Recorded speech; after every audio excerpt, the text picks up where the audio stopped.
Jai Radha Madhava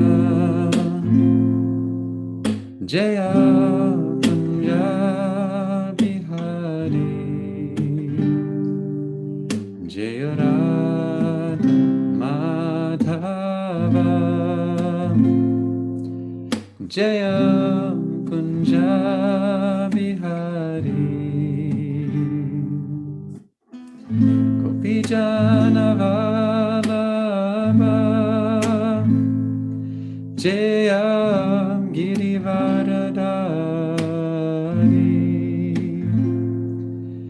Jaya Girivaradari Gopijana Vallabha Jaya Girivaradari Jaya Jaya Girivaradari Jaya Yashodanandana Jaya Braja Janaranjana Jaya Yashodanandana Jaya Braja Janaranjana Jamuna Tiravanachari Jaya Kunja Bihari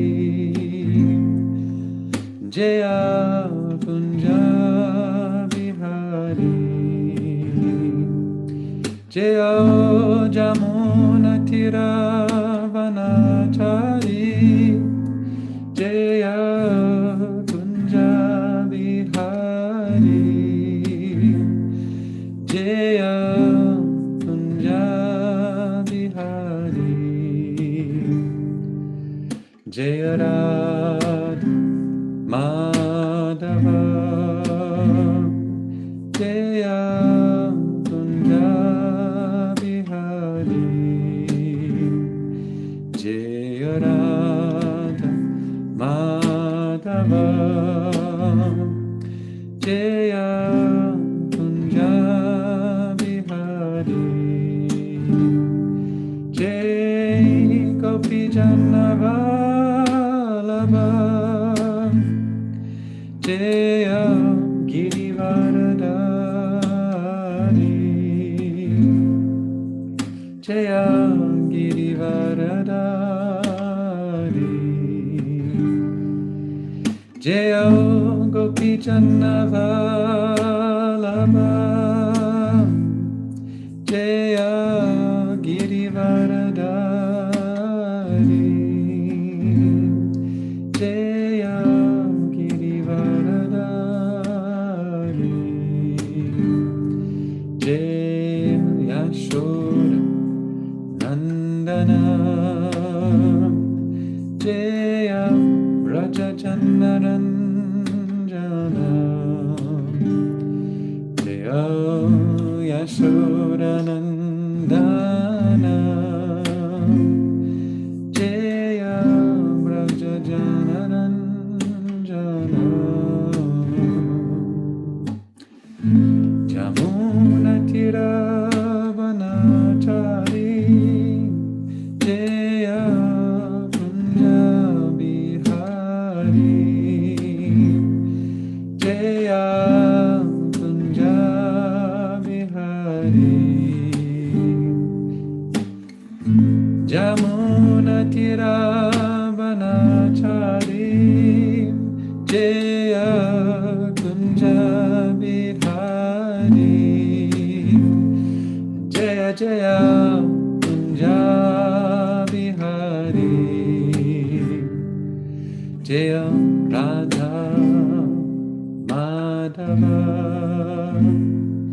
Jaya Kunja Bihari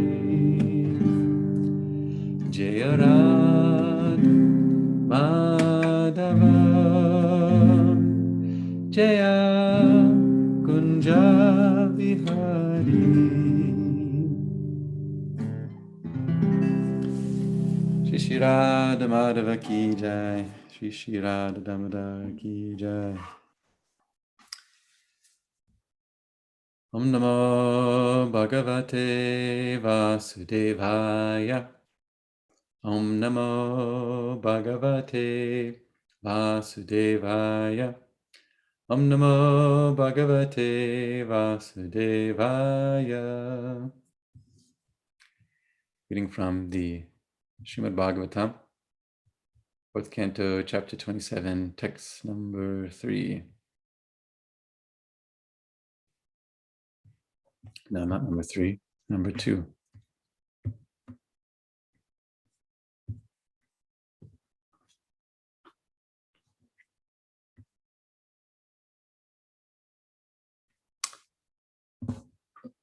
Saraja Mahishim Rajan Susnatam Ruchirananam Kritasvastyayanam Triptam Abhyanandad Upagatam Saraja Mahishim Rajan Susnatam Ruchirananam Kritasvastyayanam Triptam Abhyanandad Upagatam Saraja Mahishim Rajan Susnatam Ruchirananam Kritasvastyayanam Triptam Abhyanandad Upagatam.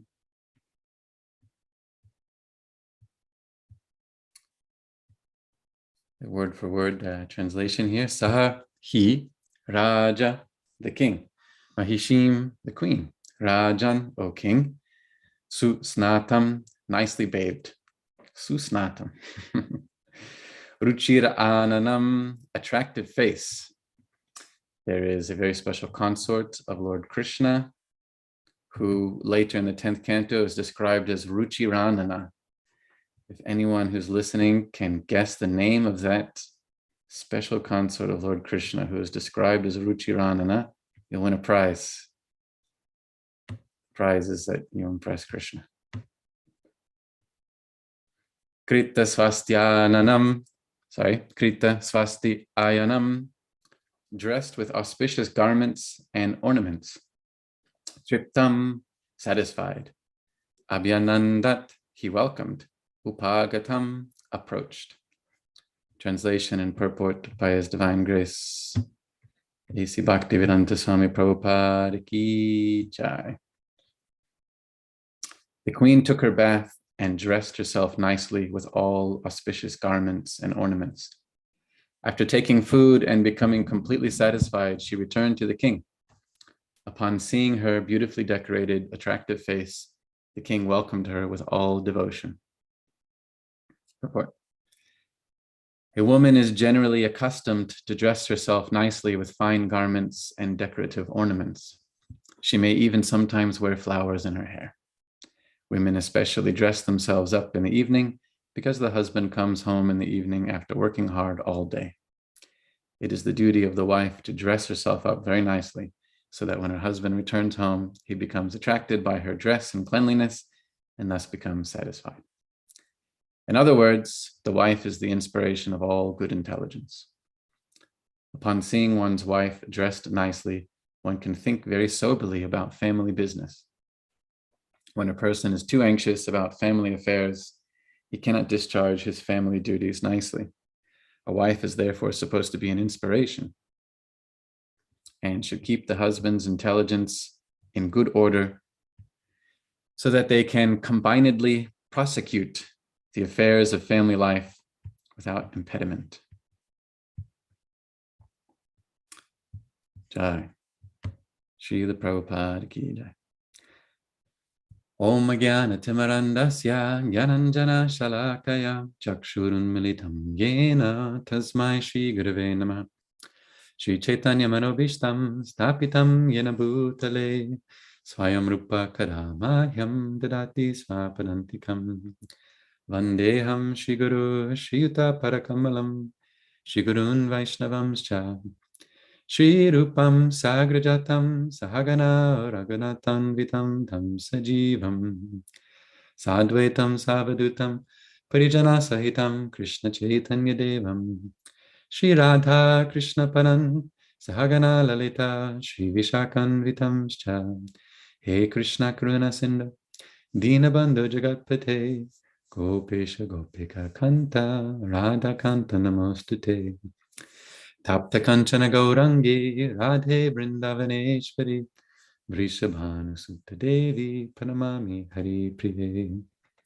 Vanchakapatarubhyascha Kripa Sindhubhya eva cha Patitanam Pavanebhyo Vaishnavebhyo Namo Namaha Jaya Shri Krishna Chaitanya Prabhu Nityananda Shri Advaita Gadadhara Shivasari Gaura Bhakta Vrinda Hare Krishna Krishna Krishna Hare Hare Hare Rama Rama Rama Hare Hare. Hare Krishna. Before speaking on this verse and purport, let me just first offer my very, very respectful and appreciative obeisances to the lotus feet of my Param Guru, everyone's Guru, Jagat Guru, Srila Prabhupada, who delivers transcendental knowledge and practical knowledge, in the same package. We get it all. We get the whole deal. And what is more practical, at least what is more interesting in this world than the relationship between man and woman, husband and wife? It is infatuating. It is bewildering, as will be said in the next verse, pramada.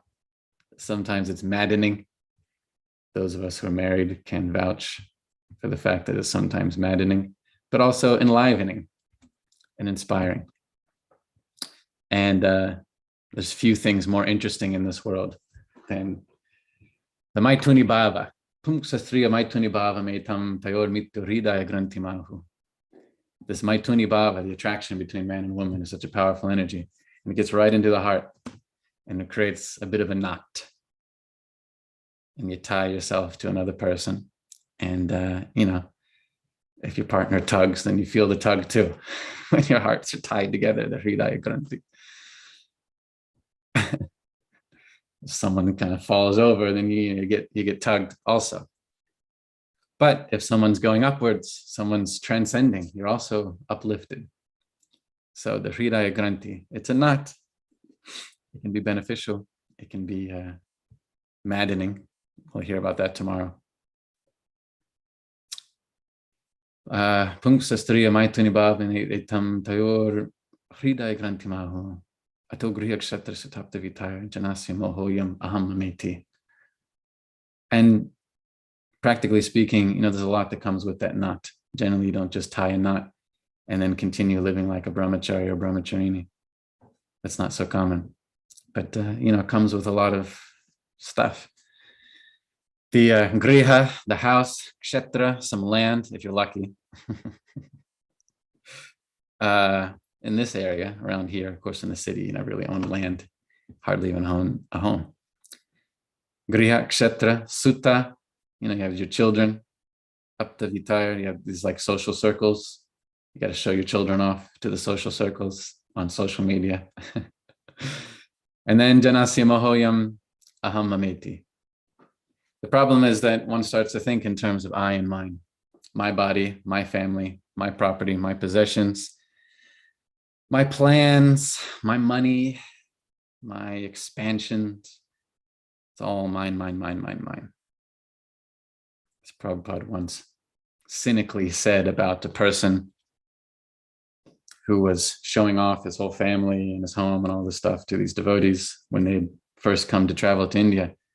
This man was saying, here's my first son and second son and daughters and aunts and nieces and all this sort of stuff. And then Prabhupada kind of cynically said, here's my sex life. You think this is all coming from me. It all belongs to me. And that's the problem with the Maituni Bhava. It gets us into this aham mameti state of mind. It's mine, me and mine. And then one can sink downwards. What's that verse? Prahlada Maharaj says, Adantago bir vishatam timisram. Puna punashcharvita charvananam. Actually, this attachment, it can cause one to just glide downwards. We're thinking in terms of I and mine. Just doing the same things over and over again, producing some offspring and then encouraging them to produce some offspring. And then, are you getting the nice job? Are you getting the property? Are you getting this? Are you going through all these milestones in life? I talked to all these college kids. In fact, just last night, this one girl who's under a lot of pressure from her parents now that she's just graduated. They're putting a lot of pressure. You got to find some career like immediately. You've been out of school for 2 whole weeks. Where's your career? And, they're just like pushing, you got to hit this milestone and then you got to have this milestone.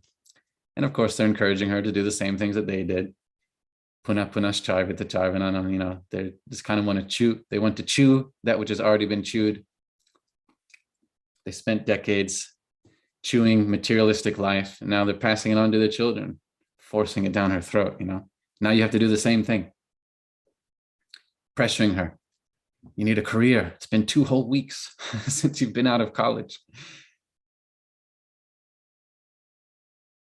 So chewing the chewed, we pass it on to the next generation. We think all of my expansions, all of my stuff, all of this is mine.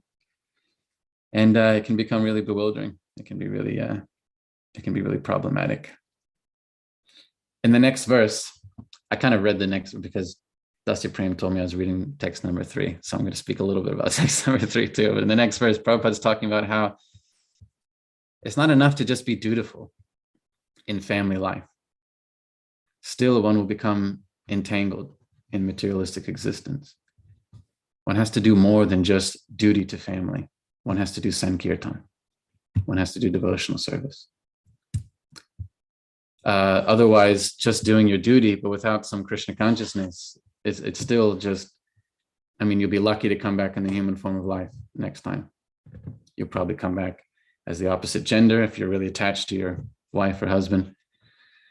But just doing your duty, as a family person is not like eligibility, qualification for liberation. And Sutta Goswami says this. Dharma svanushtita punksam vishvaksena katasaya notpariyad yadiratim shrama evihi kevalam. It's not just that because you do your occupational duty that like there's some qualification, there's some benefit from it. It might just be shrama. Shrama just means hard work. And what could be more hard work than, having a family and especially having kids, throw kids into the mix? Wow. I don't mean to be one of those types, but, I used to think that some things in life are difficult. And then I had kids and I was like, wow, everything was super easy up until now. It's shrama. There's a lot of hard work. There's a lot of challenge, a lot of difficulty. Sutta Goswami says, Shrama eva hi kevalam.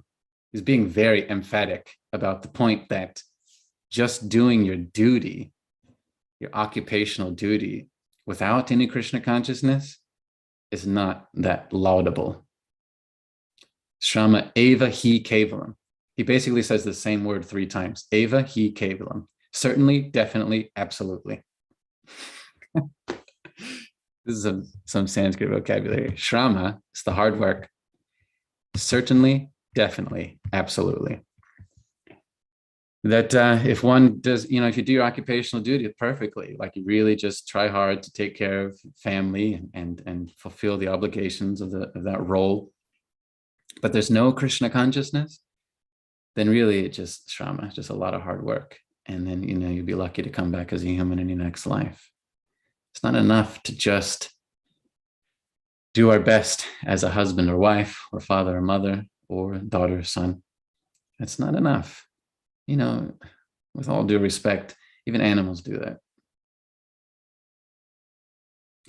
The cows are doing that too. Goats can do that too. Human life is meant for realization of Krishna consciousness. And grihastas especially, those who have tied the knot in the heart, have an obligation to make the whole world their family. That's how we become freed from the bondage, the Maituni Bhava, and that's how we tighten the knot, which frees us. The grihastas especially are meant to to make the whole world their family, to be free from that tendency towards selfishness, that aham mameti mentality. It's all mine. It's my place, my home, my money, my family, my wife. Grihastas are especially obligated to purify their existence by giving a lot of charity in the form of money, if you got it. If you got it. But if you don't got it, then food. You should feed others as much as possible. Invite people to your home and help them to be Krishna conscious. I just got to be honest that, Grihastas, we have to do Sankirtan. We have to reach out beyond the limited circle of our own family. Otherwise, Janasya Moho Yamaham Mameti. That's what Lord Rishabhdev is saying. This Maituni Bhava gets you into this I and mine mentality. Let me just worry about my people, my clan. Everybody else can go to hell. It's not my problem. This is not very auspicious. This is not pleasing to Lord Krishna, according to Sutta Goswami. So Grihastas must do outreach. We must reach out beyond the limit, the confines of our own family, and give as much as possible. That's a real happiness. That's a real success. So I am putting a little pressure on whatever Grihastas are listening, or aspiring Grihastas, that you got to give. You got to give as much as possible. And it's not so hard. We all eat all the time. You can give prasadam. You can invite people to your home. Everybody likes to come and visit someone at home. It's really not that hard. But we got to give. Give. And that's what protects us from the Hridaya Granthi and the Ato Griha Kshetra Sutapta Vitaya, this attachment to home, land, children, social circle, and it means like showing off to that social circle. We're so attached to these things, but we got to get over it by giving. And everyone loves to receive. I have firsthand experience that everybody loves to receive prasadam. And, at least, we try to give out as much prasadam as we can, and also directly giving Krishna consciousness in the form of kirtan, but, everybody can give prasadam. That's our dharma as grihastas. That's what will purify us and uplift us from this I and mine mentality. So this is some thoughts on that. I guess just to say something about the glory of the woman, if I may be so bold, even though I'm still a relatively young man, and I hope I don't ruffle anyone's feathers. But here Prabhupada is glorifying the woman, as he often does. Prabhupada is liberal in his praise and chastisement of both genders. We should always keep that in mind, as he has the right to do as the Jagat Guru. He sometimes criticizes men, he sometimes criticizes the women, he sometimes praises them, both.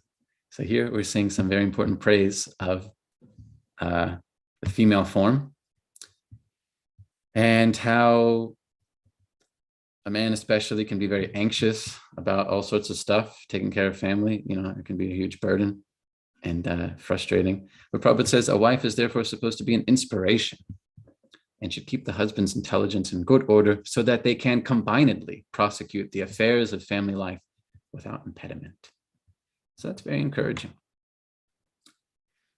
Of course, all of the married men here can testify to that obvious truth, that their better half is inspirational, motivational, and for most men, absolutely necessary. Most of us cannot do without. We need that motivation, especially now in Kali Yuga. Kali Yuga is just getting worse all the time. Nowadays, men, if there's no woman around, there's a joke I heard. If a man cuts down a tree in a forest and there's no woman around to see it or hear about it, then does it even matter? Then what was the point? A woman, why does a man do anything unless there's a woman going to see it or at least hear about it? Men don't have much motivation in this world. besides Krishna and a woman. So for those of us who aren't very Krishna conscious, we need that motivation. It's very interesting that this conversation came up between Brahma and Priyavrata, as we will read in the very beginning of the 5th canto. It's coming up soon. There's a story of the brahmachari Priyavrata.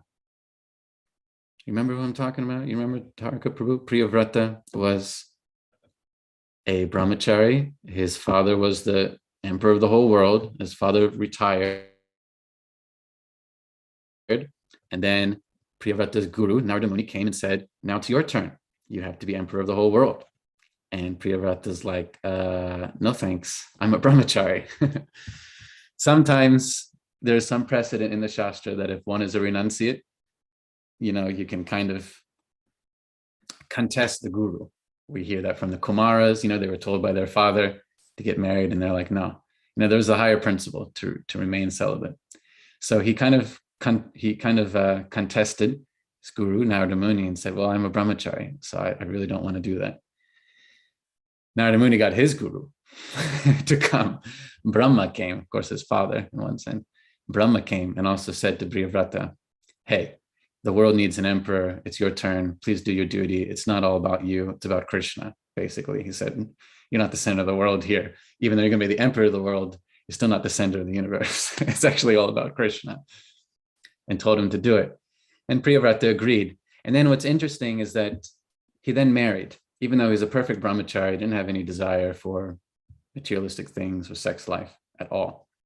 But he married, and Prabhupada commented in the purport that it was necessary for him to marry, because otherwise a man is not so motivated to be successful within the material realm. There's just not a lot of motivation. As I said with my joke, if a man cuts down a tree in the forest and there's no woman around to see it or hear about it, I'm like, what's the point? Why even cut down the tree? We need that feminine motivation. So Priyavrata, the perfect brahmachari, had to be married. And he did, they recognize you need that motivation. It helps. As Prabhupada's saying here, a wife is therefore supposed to be an inspiration. It should keep the husband's intelligence in good order so that they can combinedly prosecute the affairs of family life without impediment. So there is no more valuable asset to a man than a good wife. Actually, Manu says this in his Samhita, that the wife is actually gifted to a man by the gods. He does not wed her by his own ability. It's not because I'm so good looking, or my transient money, which seems to just evaporate into thin air anyway, or whatever. It's none of these things.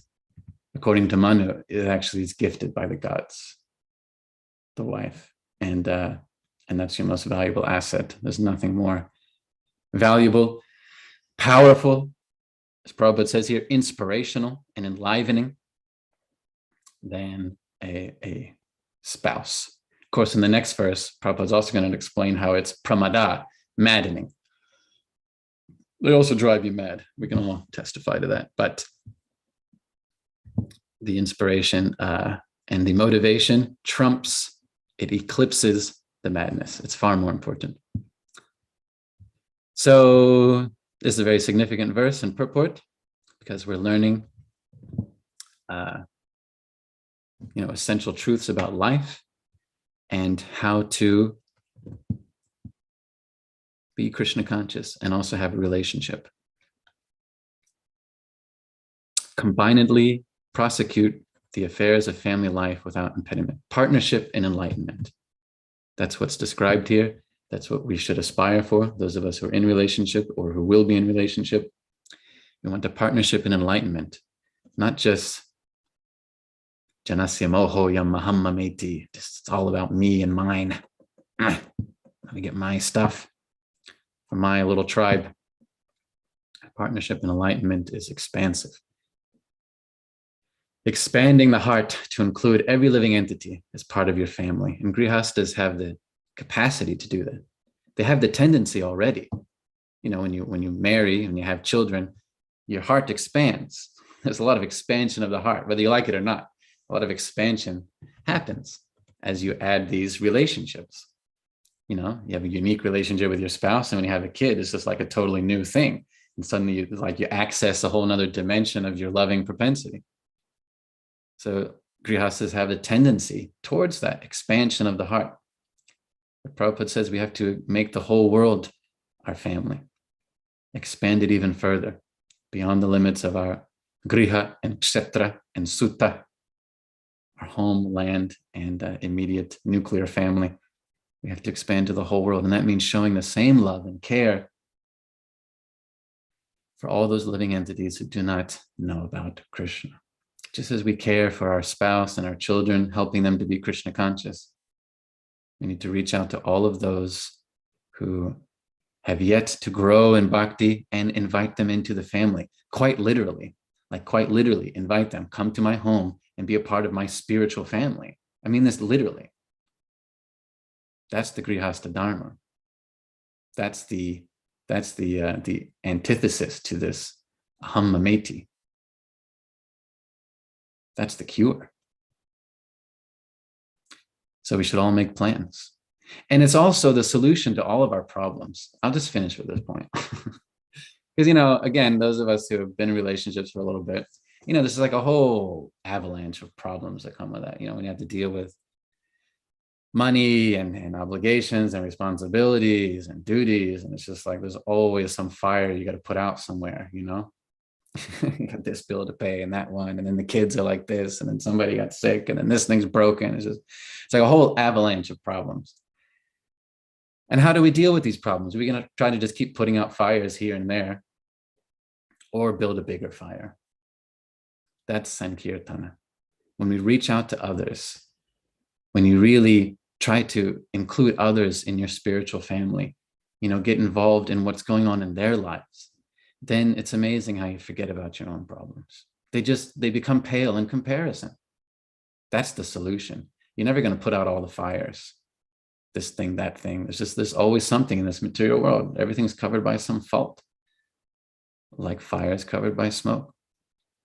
But if we become more concerned with our expanding spiritual family, if that becomes our primary focus, then the other things, they become less significant. Just like crossing over the little puddle made by the hoof of a calf. You just easily cross over. We've all, you've all been in Gitanagari. We don't have any tiny calves right now, but you've seen little calf feet. I mean, they're tiny. They're real small. These calves are just like ballerinas walking on stilts. Makes a tiny little indentation in the mud, a little bit of water in it. It's just so easy to step over that. It's like no consideration. The problem is still there. There's still some muddy water, but it's just like it's not that important. You just walk over it. So similarly, if as grihastas we expand our concern for the spiritual family beyond just the griha and the kshetra and the sutta, if we become concerned with their problems, then ours become insignificant.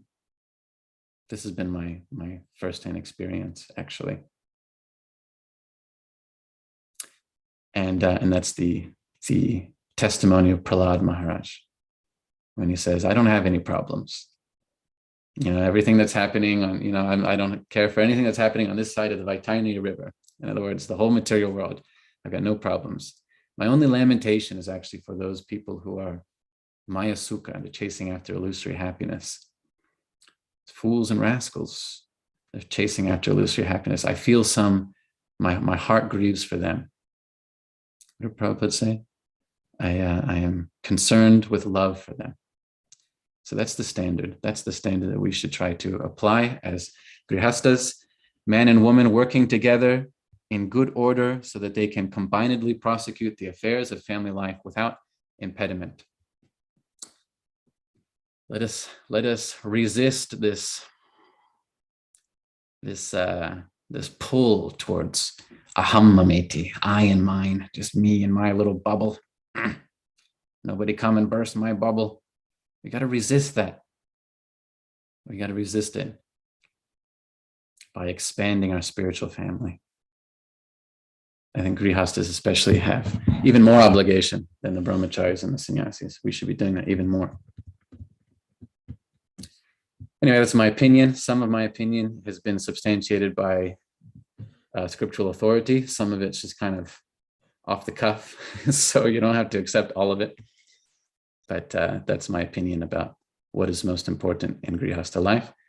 I will now stop here and ask if some of the far more experienced Grihasthas would like to say something about relationships or the ashram in general, or if you would like to correct me in my faults, I would be appreciative of that. Or not. Hare Krishna.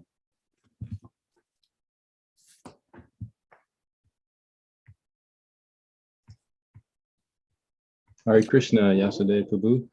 Avo, Jagannath Pandit Prabhu. Wonderful class. Appreciate a lot of the points you made. And a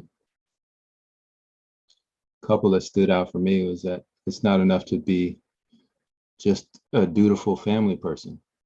Yeah, Prabhupada's going to say that tomorrow in the next verse. Yeah. So thanks for touching on that today. And I do believe, and I'm sure other devotees would also believe, that you and your wife are a good example of not just being a dutiful family person, but also performing Sankirtan, as you said, or performing outreach and trying to, like you said, spread the family, the spiritual family. And I think it was a really good point that you made that, you know, when we enter family life, there's so much, so many duties we perform, and it's so entangling. You know, there's the home, there's the children, there's, you know, so many things to take care of, you know, a lot of responsibilities. But you also mentioned that by giving Krishna consciousness, we can give up those same attachments. And we're channeling that loving propensity. Yesterday, we were talking about lust and love in the class, well, more about lust. But we should also talk about that same propensity channeled in the proper way, as you're talking about. That's really love. Same propensity, but channeled in the proper way. So, yeah, thanks for sharing those points. Wonderful. Thank you, Prabhu, for reviewing and summarizing and making it more poignant and sweet by your summary. Yeah, we got to turn the lust into love. There is only love. It's just get mixed up with this whole body and mind, and then all sorts of weird stuff comes out. Thank you, Prabhu. Any other anything you want to add, Taraka, Prabhu? I'm not sure I have any. Well, you don't have to. I'm just inviting. You pressed me. I could come up with lots of things to add, I suppose. I was hoping to hear a little bit more about the specific duties of the wife. You know, Srila Prabhupada throughout Srimad Bhagavatam and this is as well, he talks a great deal about the duties of both men and women. Sometimes he's stressing the duties of the men, other times he's stressing the duties of the women. Later on in the 7th canto, he talks a whole lot about the duties of Prahastas. The chapter is about, I think, 2 or more chapters just dedicated to the duties of Prahastas. But this verse, Srila Prabhupada seems to be hinting at duties of women, and I appreciate your discussion of the dynamics between men and women, how a man is inspired by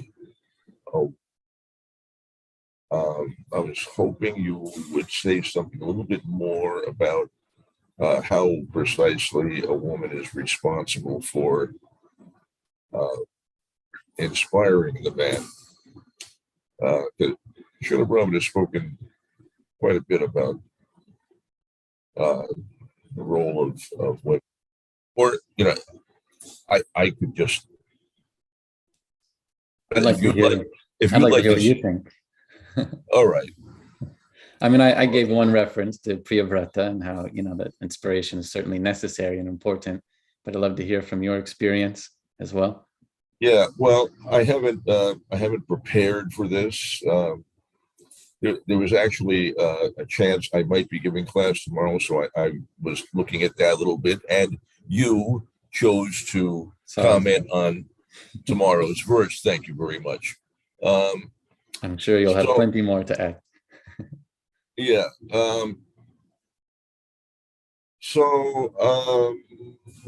Women.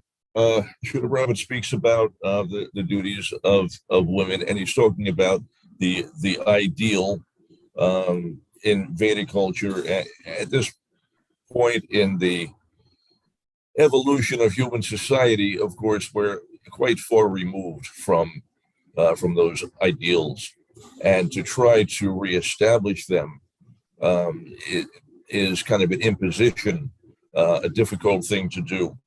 Women are trained quite differently in this age, not even trained really. There isn't any actual training. People are just conditioned by the set of circumstances that they find themselves in, which are somewhat random, not really random, but dictated by the modes of nature. Anyway, it's worth mentioning some of the things that Srila Prabhupada has described. And I'm not implying that the responsibility for successful household life lies exclusively with women, but here in the purport, that's what we're talking about. Obviously, the men have not just a huge role, they actually shoulder the major responsibility. They're responsible for everything, and to such an extent that in the Vedic conception, women are actually not considered to be responsible at all, not even punishable for their misdeeds. If a woman misbehaves, it's considered to be the responsibility of her husband. It's his fault. Everything is his fault. Srila Prabhupada talks a great deal about the importance of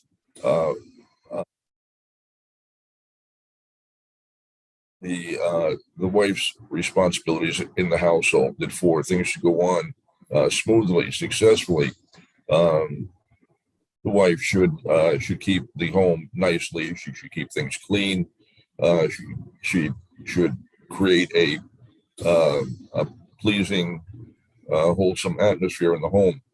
She should be disagreeable. She should be pleasing in her words. Basically, she shouldn't give the husband a hard time. A lot. Oh my gosh, the things you could say about this.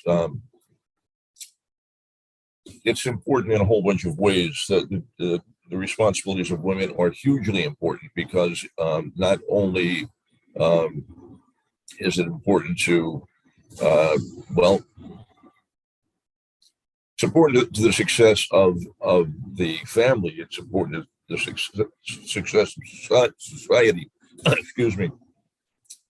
It's important to the proper development of the children produced by that family.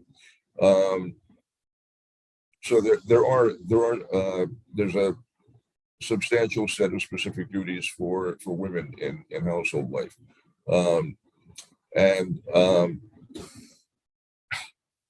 I've lost track of what I was trying to say here now. My apologies. Duties for men and for women.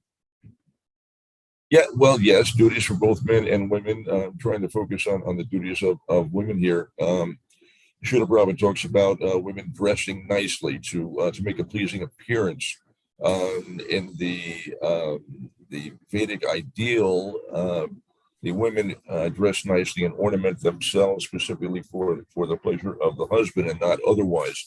You can, Srila describes how you can know that the husband is away on business because his wife will not be dressed very nicely. When the husband is not around, she does not make an effort to make herself attractive. In the present context, we find that the opposite is true. At home, the woman doesn't worry about beautifying herself, particularly if she may be, laying around in a house coat and curlers with some kind of cosmetic mask on her face, looking like some kind, a clown, or she's got some sort of Halloween costume on. And then she goes out shopping and takes an hour to apply her makeup and ornament herself, dress herself very nicely. It's the inverse of what's supposed to be happening in Vedic culture. Things are topsy-turvy now, and as I say, very difficult to try to set things right at this point. People object to the imposition of the standards of Vedic culture, but these are some of the things that are important to ensuring that things go smoothly. And for things to go smoothly is important. Here, Srila Prabhupada is talking about having the intelligence in good order, so that combiningly the husband and wife, that can prosecute the affairs of family life without impediment, and for the purpose ultimately of cultivating spiritual life. So and he describes how when a person is too anxious about family affairs, he cannot discharge his family duties nicely, and the primary family duty, of course, is cultivation of Krishna consciousness. So very difficult for things to go on as they properly should. So the importance of proper execution of the various duties is critical for the success of the overall mission.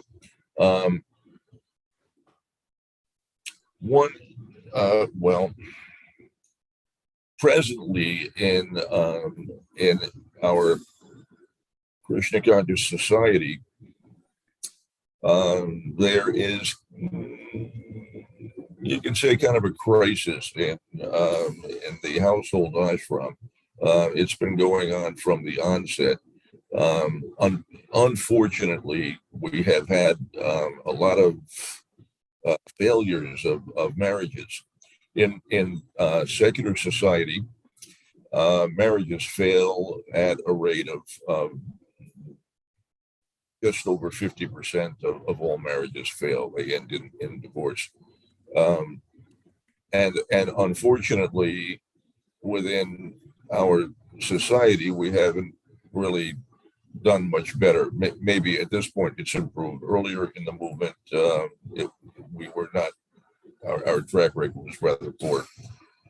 There's a host of reasons for that, none of which are that there is a failing in the philosophy or cultural aspects of Krishna consciousness. But there are challenges. In secular society, men and women are brought together by mutual interest, and primarily it's the sense gratification of sex life cements a man and woman together very, very tightly, and it spoils the mission of human life, but it can serve to establish solidarity in the relationship and perpetuate the relationship. It can perpetuate the relationship into old age and right up to the point of death.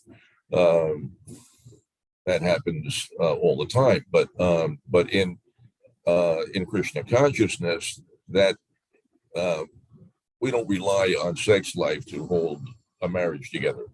That's not the binding force. So then, what is there?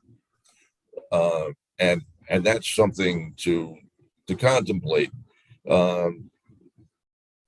Sometimes our Krishna conscious marriages fail because we don't have that element, and we have two individuals who maybe are they have not freed themselves of the compulsion for sex life.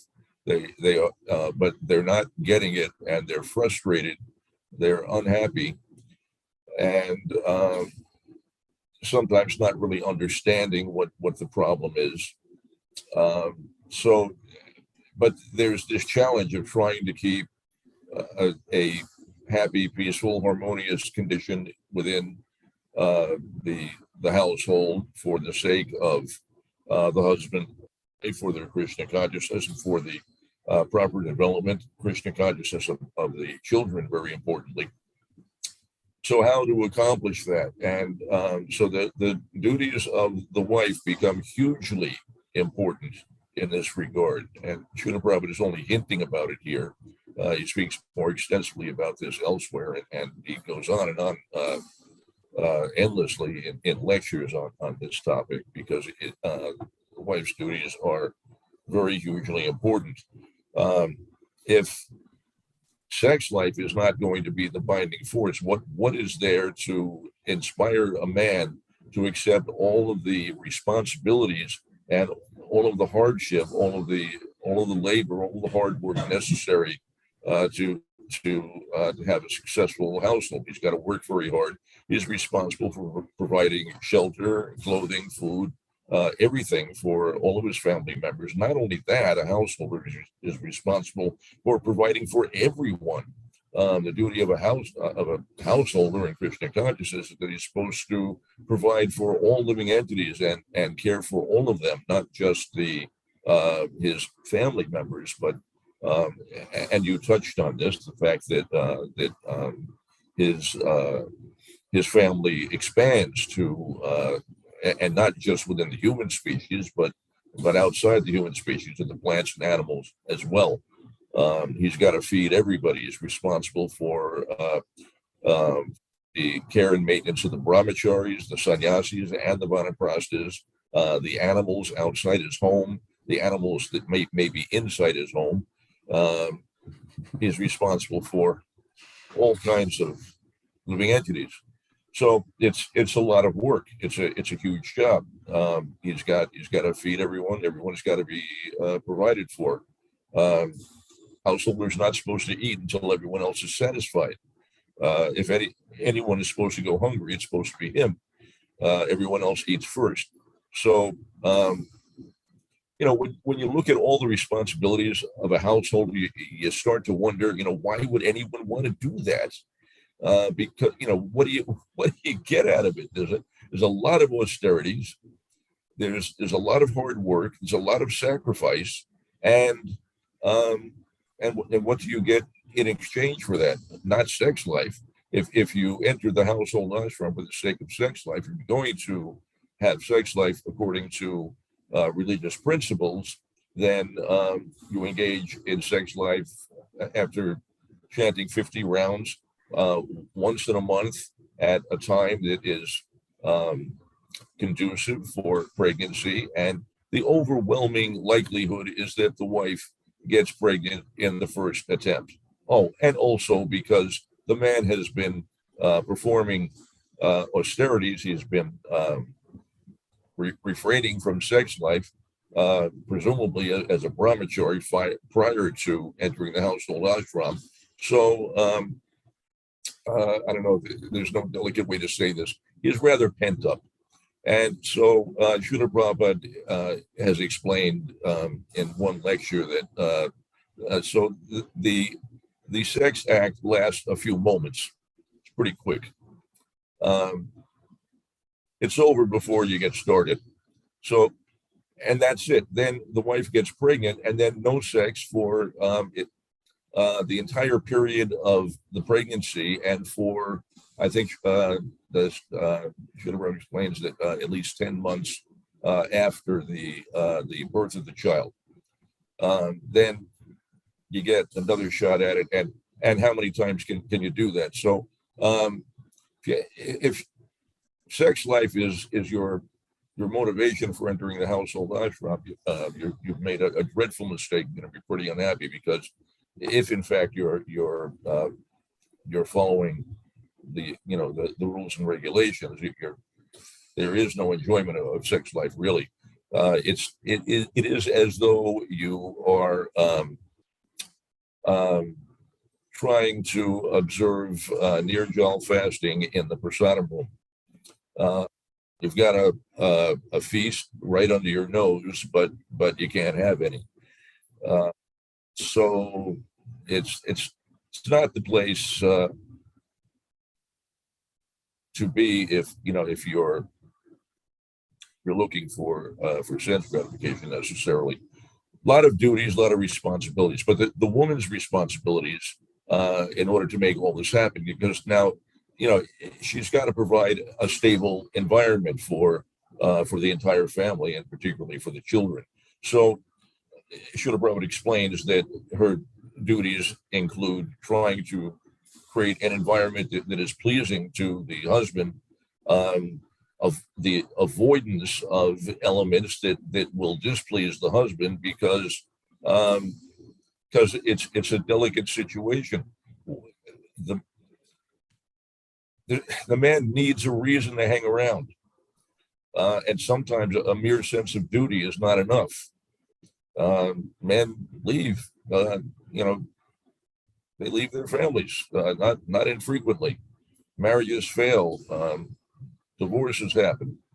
To keep a man dutifully engaged in maintaining and providing for his family, if a woman can't anchor him with sex, then what can she do? So those are the kinds of things that Srila Prabhupada talks about. The fact that she should keep herself clean and attractive. She should dress nicely and ornament herself for her husband, not for others, but exclusively for her husband. She should keep the home very nicely. She should keep things clean and orderly. Srila Prabhupada actually said the women should take responsibility for managing the finances, relieving the husband of that burden, and it also gives the women a greater sense of security, to have some control over such things. But oh gosh, had I come prepared for this, I could go on at great length about the specific duties of women, but I didn't. Anyway. You covered a lot, Prabhu. Thank you. Hare Krishna. That's a very good reminder for us about. I always appreciate how true you are to Prabhupada's statements, and very explicit. When I hear you talking, it's like I'm reading Prabhupada's books. Use the exact same language. So I appreciate that, Prabhu. Of course, there's nothing more fascinating than women in this material world, and so there's a lot to be said. It could be said. I suppose we do have to wrap it up at some point, at least for today. Except there's a cow, apparently, that's raising a hand. Kumari, the cow, has raised her hoof. I don't know if you want to say something, Kumari. You want to move? You want to contribute to this? I think not. So thank you again. Oh, there's someone there. This is Queenie, actually. This actually at the temple.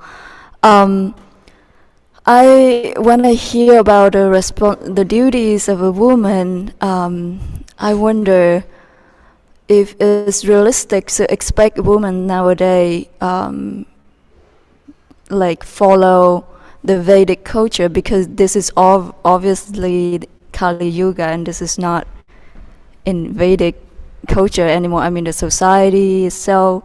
So is that realistic to say that women should actually still follow the Vedic culture in household life, when the society itself and the household life itself, the husband may not be necessarily following the Vedic culture?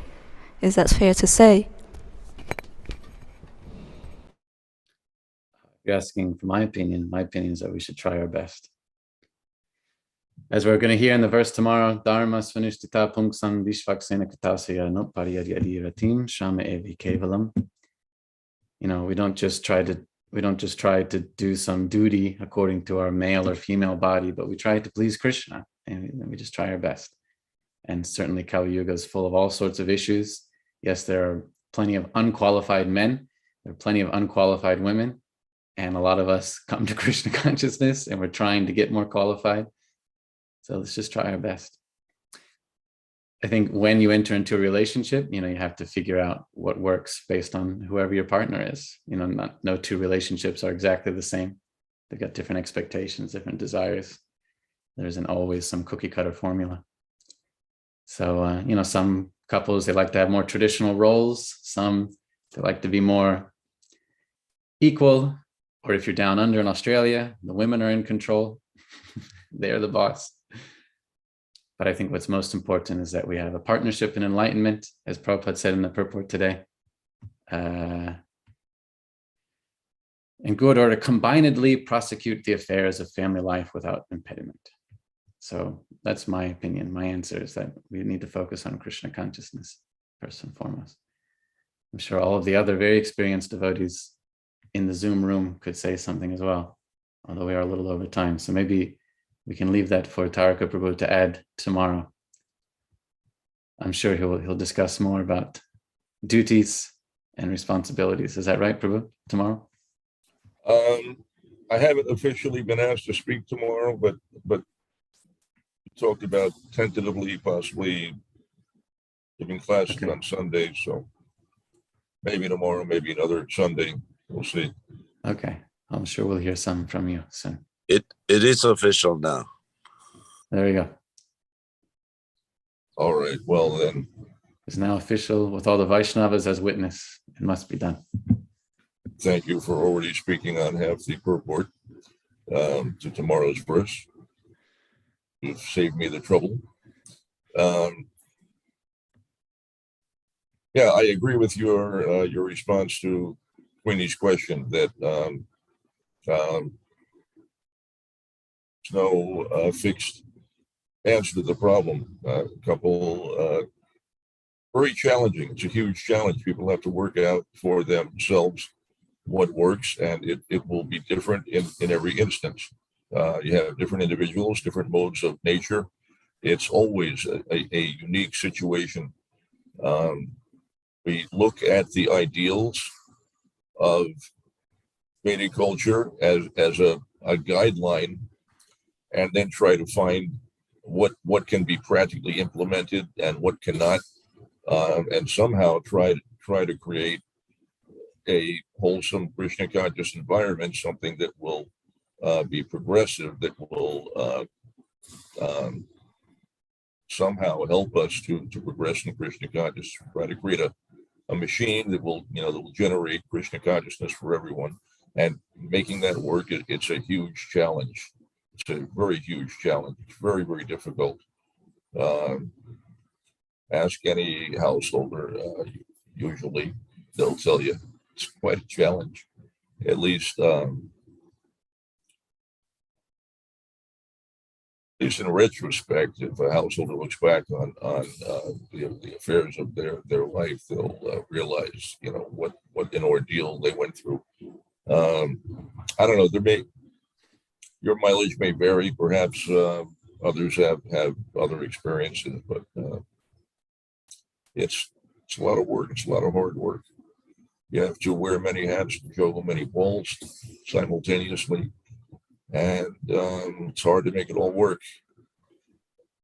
You would set yourself up for a spectacular failure if you try to simply impose a set of rules and regulations as outlined by Srila Prabhupada or what you may find in books and lectures. Trying to force someone to comply with your ideas of what should be is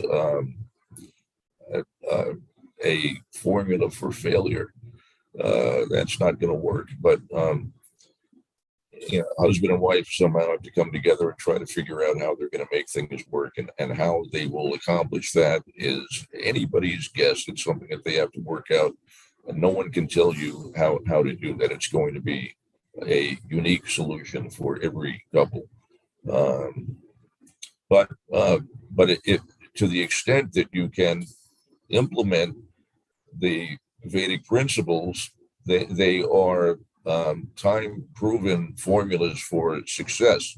If you can implement them, that's very advantageous. It's something to aspire for, but and he is correct that it's extremely difficult in this age. It's extremely difficult for husband or wife to try to meet those standards. We're conditioned by a culture that is completely contrary to the principles of Vedic culture. So, Hare Krishna. Good luck, everyone. Hare Krishna. Thank you, Prabhu. Grantaraj Srimad Bhagavatam ki jai. Thank you so much, Prabhu. Thank you for your very detailed elaboration. Jai. Grantaraj Srimad Bhagavatam.